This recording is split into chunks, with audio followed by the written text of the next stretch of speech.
News. Plastic నిషేధంపై ప్రజల్లో మరింత అవగాహన పెంచాలి. స్పీకర్ చింతకాయల అయ్యన్న పాత్రుడు.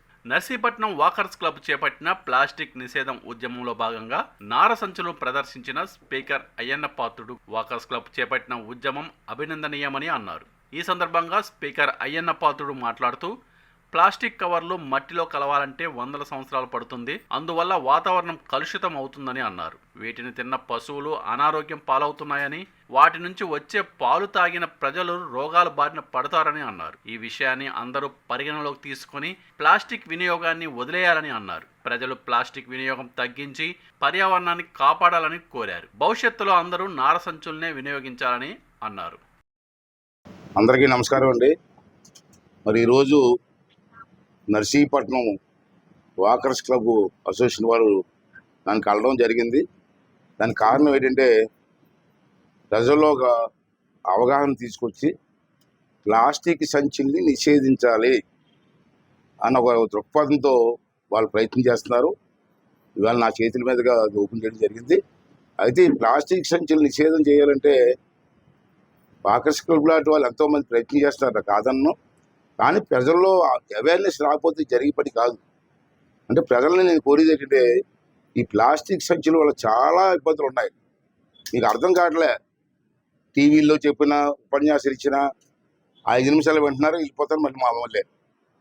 దీనివల్ల ఎంత ఇబ్బంది ఉందంటే, ప్లాస్టిక్ సంచులు భూమిలో మట్టిలో కలవు. ఏ పదార్థం అన్నా భూమిలో పెడితే అది కొన్నాళ్ళకి మట్టిగా మారిపోతుంది. కానీ ప్లాస్టిక్ సంచులు మాత్రం మారవు. దానికి కొంత చాలా టైం పడుతుంది అది పూర్తిగా ముంగిలేవాలంటే. అది ప్రజలు గమనించాలి. మీరు ప్రతి ప్లాస్టిక్ సంచి కూడా వాడుతున్నారు, రోడ్డు మీద పడిచేస్తున్నారు. అది తీసుకెళ్ళి ఎక్కడో ఊరు బయట పడుతున్నారు. పంచాయతీలు కానీ మున్సిపాలిటీ చేస్తున్నారు. అది మట్టిలో కలదు. దానివల్ల ఏమవుతుందంటే, ఆ మట్టిలో కలకపోవడం వల్ల గేదెలు కానీ ఆవులు కానీ మేత మేస్తున్నప్పుడు ఆ ప్లాస్టిక్ సంచులు కూడా తినేస్తే అవి పొట్టలోకి వెళ్ళి కూడా కరగవు. తిన్న తర్వాత పొట్టలోకి సైంటిఫిక్ సిస్టమ్ చెప్తున్నాను నేను, సైంటిఫిక్గా అవి కరగవు.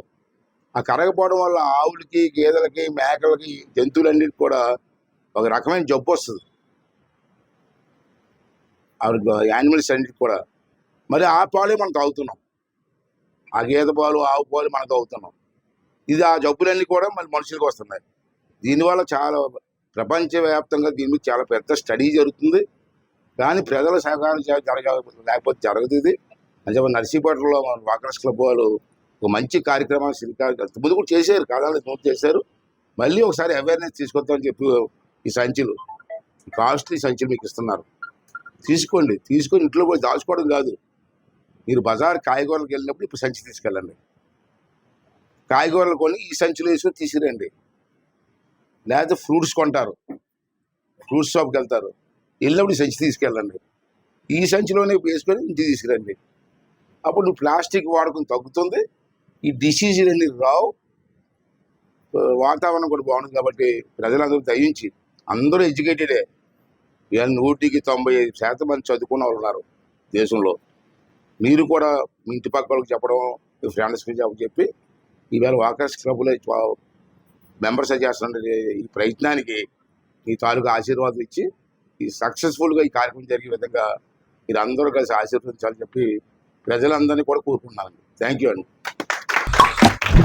నిరంతర వార్తా సమాచారం కోసం మా వి న్యూస్ ఛానల్ సబ్స్క్రైబ్ చేయండి. నోటిఫికేషన్ కొరకు బెల్ ఐకాన్ని యాక్టివేట్ చేయండి.